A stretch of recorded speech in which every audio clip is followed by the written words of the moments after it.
los mayores giros en la historia.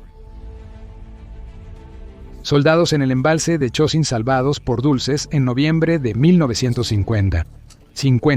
Durante la Guerra de Corea. La primera división de Marines de los Estados Unidos, junto con 2 regimientos del ejército estadounidenses, un destacamento de los Royal Marines británicos y un contingente de tropas surcoreanas que sumaban alrededor de 15,000 hombres en total, se enfrentaron a un ejército chino de alrededor de 120,000 y pronto se encontraron completamente rodeados.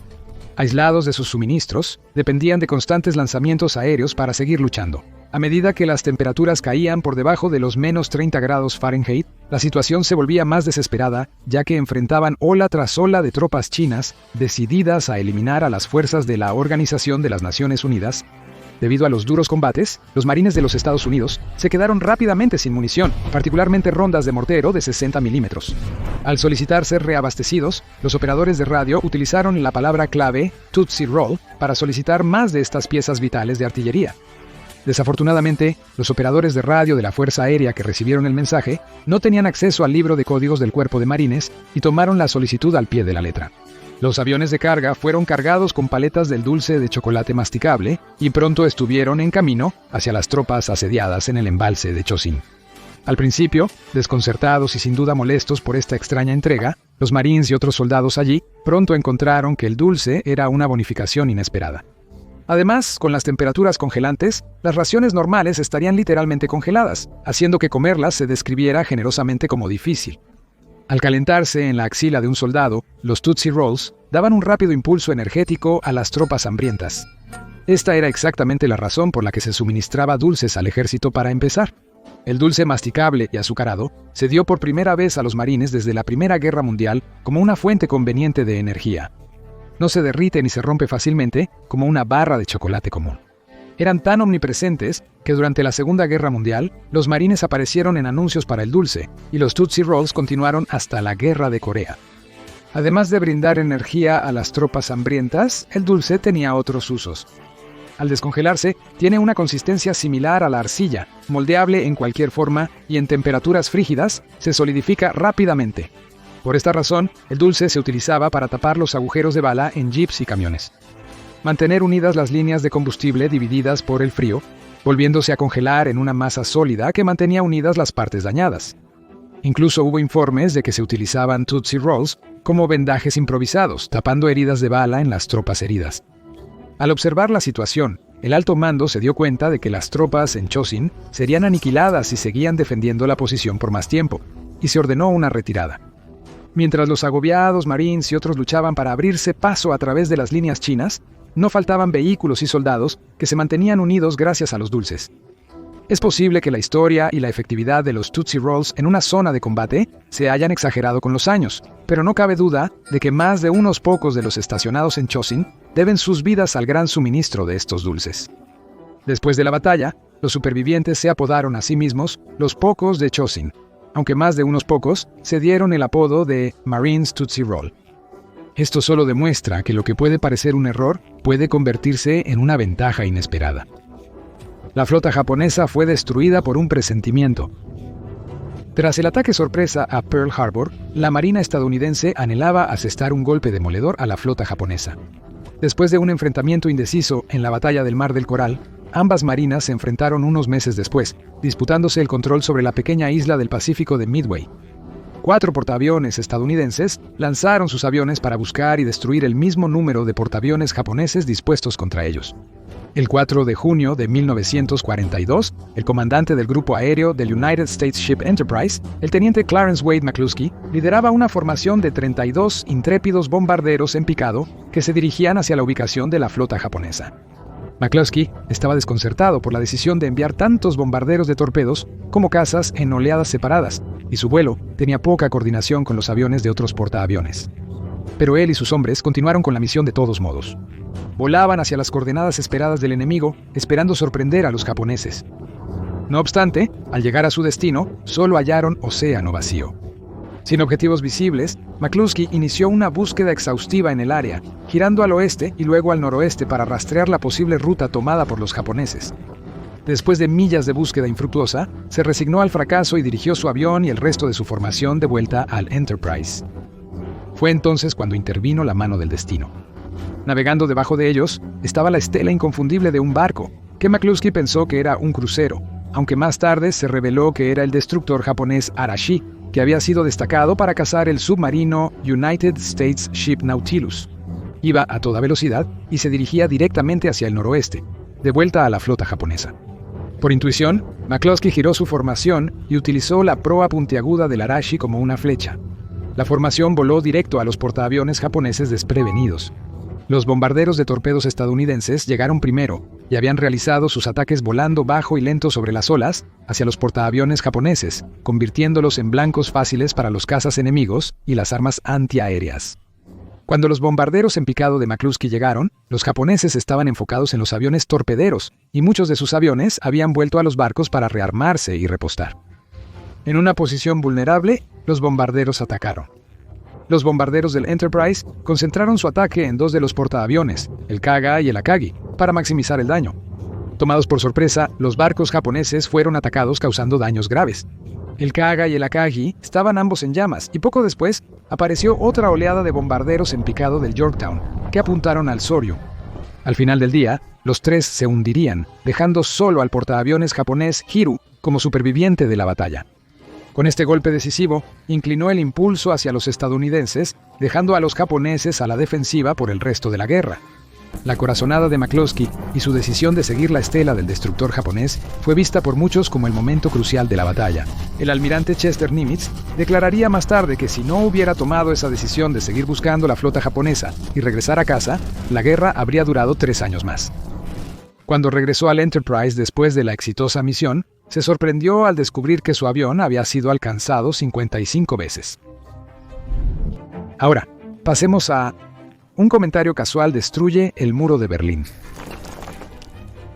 Desde el final de la Segunda Guerra Mundial, las naciones capitalistas y comunistas se enfrentaron en la Guerra Fría, con cada lado luchando por la supremacía. Podría decirse que el muro de Berlín fue posiblemente el mayor símbolo de la división ideológica. Alemania fue dividida entre la Unión Soviética y las potencias occidentales, y la ciudad capital de Berlín también fue dividida entre ambas facciones. En los años intermedios, muchos berlineses se mudaron a Berlín Occidental, forzando a los líderes comunistas a construir una barrera para detener el flujo. En 1961, se erigió el muro de Berlín y evolucionó en una gruesa barrera de concreto para prevenir cualquier escape. El muro estaba fuertemente custodiado y vigilado todo el día, con el acceso al otro lado de la ciudad cuidadosamente controlado. Los guardias tenían órdenes de disparar a cualquiera que intentara cruzar ilegalmente.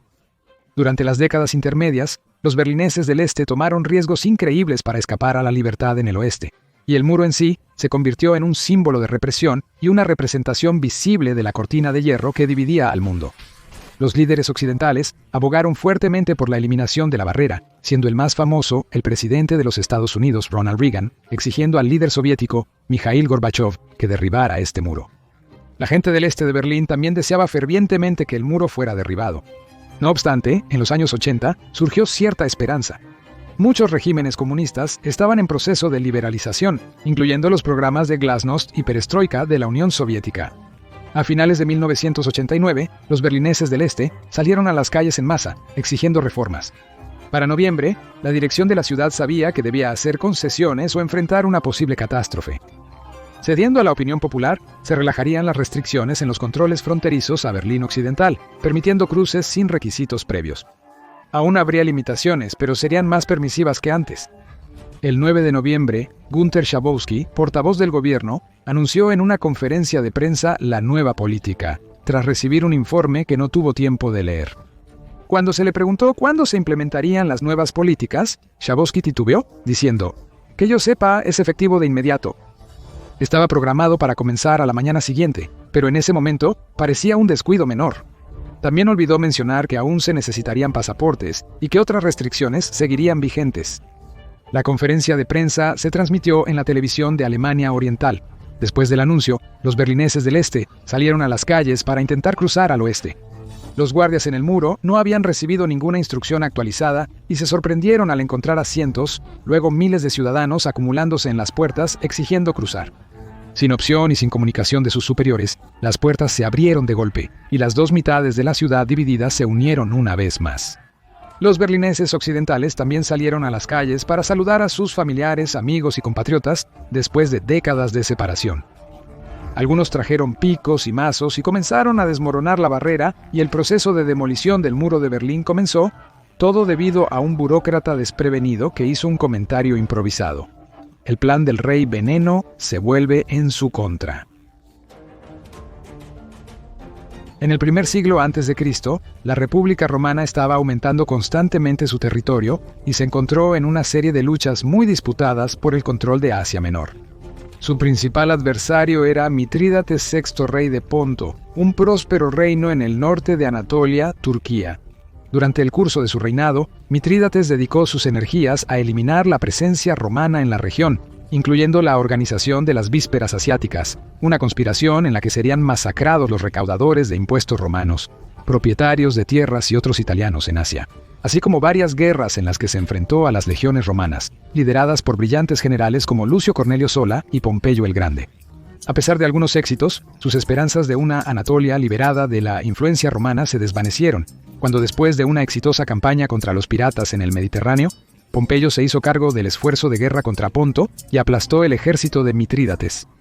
Huyendo a sus posesiones a lo largo del Mar Negro, se retiró a su palacio en Pantikapaeum, ahora Kerch, en la actual Ucrania. Para evitar ser capturado, Mitrídates decidió suicidarse con veneno. Las conspiraciones y los planes eran comunes en la política del mundo antiguo, por lo que Mitrídates tenía que estar constantemente alerta contra los intentos de atentar contra su vida. Esto llevó a una fijación, rayando en la obsesión con los venenos, hasta tal punto que se ganó el apodo del Rey del Veneno. Pasó mucho tiempo estudiando venenos, incluso participando en una forma temprana de toxicología, envenenando prisioneros y criminales y anotando sus efectos. También se alegó que creó un antídoto universal para todos los venenos conocidos llamado Mithridatium. Elaborado con más de 50 ingredientes molidos hasta convertirse en polvo, se mezclaban con miel y se formaban en una tableta masticable que ingería regularmente para desarrollar resistencia natural al veneno. Desafortunadamente, la receta exacta para esta panacea se ha perdido en la historia. También se cree que se expondría a pequeñas cantidades de veneno como el arsénico y el veneno de serpiente, para desarrollar una tolerancia a sus efectos, con la esperanza de frustrar cualquier intento de asesinato. Con los ejércitos romanos acercándose, Mitrídates ingirió una gran dosis de veneno que guardaba en el mango de su espada. Se enfermó gravemente por la sustancia, pero debido a su inmunidad acumulada, permaneció vivo. Aún vivo, él, una vez orgulloso rey de Ponto, tuvo que rogarle a un sirviente o a un mercenario galo que lo terminara con una espada. Existe cierta controversia y conjetura sobre cuán profunda era la obsesión de Mitrídates con el veneno y por qué su dosis final falló. La mayoría de las fuentes sobre su vida provienen de los romanos, quienes posiblemente exageraron sus acciones para una historia más convincente. Supuestamente, Mitrídates ingería venenos públicamente como una forma de demostrar su cura para todo como efectiva, aunque esto podría ser un engaño elaborado diseñado para frustrar intentos de asesinato con sustancias inofensivas, ocupando el lugar de toxinas mortales. También es posible que el último intento fuera con una dosis específica, y se sabe que lo compartió con sus hijas para evitar su captura. Quizás no quedaba suficiente para el resultado deseado, especialmente porque se sabía que Mitrídates era un hombre robusto y de constitución poderosa, incluso en su avanzada edad. Independientemente de la razón, la historia siempre recordará a Mitrídates VI de Ponto como el rey del veneno que no logró envenenarse a sí mismo. Federico el Grande salvado por un fanático. Durante la Guerra de los 7 Años, Prusia, liderada por su emperador y brillante comandante militar Federico II, mejor conocido como Federico el Grande, logró impresionantes victorias sobre sus oponentes. Aunque en desventaja numérica, las victorias en Rosbach y Lutten consolidaron el lugar de Federico como un destacado comandante militar en la historia, admirado por generaciones posteriores, incluyendo a George Washington y Napoleón Bonaparte. A pesar del genio de Federico, para 1762 la situación era grave para Prusia. Se enfrentaban a una gran coalición compuesta por Francia, Austria, Rusia, Sajonia, Suecia y una serie de estados alemanes más pequeños, mientras que sus aliados eran los estados alemanes de Hannover, Hesse y Brunswick, y su único aliado no alemán era Gran Bretaña, que estaba más preocupada por los asuntos navales y su territorio ultramarino y proporcionaba un apoyo limitado en el continente. En 1759, los ejércitos prusianos fueron derrotados en la decisiva batalla de Kunersdorf. un golpe mayor a su esfuerzo de guerra. En 1760, Berlín cayó ante un ejército austriaco y ruso, pero fue abandonada 3 días después. Agotados después de soportar grandes bajas, rodeados de enemigos y con limitado apoyo externo, la derrota parecía inevitable. Fue entonces cuando Prusia recibió un indulto inesperado. El 5 de enero de 1762, la zarina Elizabeth, gobernante de Rusia, falleció a los 52 años. Fue sucedida por su sobrino, Pedro III. Casi inmediatamente después de ascender al trono, Pedro terminó la guerra con Prusia. Devolvió varios territorios que habían sido capturados por las fuerzas rusas e incluso llegó a ofrecer una alianza con su antiguo enemigo. ¿La razón para esto? Pedro admiraba mucho a Federico. Pedro III nació como Karl Peter Ulrich Herzog von Holstein-Gottorp en la ciudad alemana del norte de Kiel, cerca de Prusia, y pasó sus primeros años como admirador de Prusia y su rey. Cuando ascendió al trono ruso, llevó consigo esta admiración, negándose a participar en cualquier acción agresiva contra su héroe. Sin el apoyo de Rusia, la coalición antiprusiana se desmoronó, un evento que desde entonces ha sido denominado el segundo milagro de la Casa de Brandeburgo. Con uno de sus principales rivales ahora firmemente de su lado, Frederick logró evitar lo que casi seguramente habría sido una derrota decisiva, y en el tratado de paz subsiguiente, Prusia pudo retener territorios que casi seguramente se habrían perdido, como Silesia, que fue capturada de Austria en un conflicto anterior. Esto dejó a Prusia, antes al borde del colapso, como una de las principales potencias europeas. Por su parte, la admiración de Peter por todas las cosas prusianas no hizo más que alienarlo de la nobleza de su nación. Años de lucha dejaron a los rusos casi victoriosos sin nada que mostrar por sus esfuerzos, todo debido al amor que su nuevo líder tenía con una nación enemiga extranjera. Esto, combinado con sus otras excentricidades, llevó al corto reinado de Peter, siendo derrocado en un golpe de palacio solo unos meses después de asumir el cargo. Sería reemplazado por su esposa, otra noble nacida en Alemania, Sophie Frederica Augusta, mejor conocida en la historia como Catalina la Grande. Estos son solo algunos ejemplos de cómo los giros inesperados en la vida real son tan dramáticos como cualquier cosa que se pueda encontrar en un guión de Hollywood. ¿Sabías que el proceso de adaptación gradual a los venenos se llama mitridatismo, en honor a Mitrídates? Esta práctica controvertida realmente funciona, aunque solo contra ciertos venenos y toxinas. El sistema inmunológico no puede volverse resistente a los venenos que se acumulan en el cuerpo, como la mayoría de los metales pesados. Esos causarán daño con el tiempo. Aquí hay un dato curioso. Una gran parte de la población mundial practica mitridatismo sin siquiera saberlo, ya que el veneno más común al que construimos tolerancia es el alcohol. ¡Salud!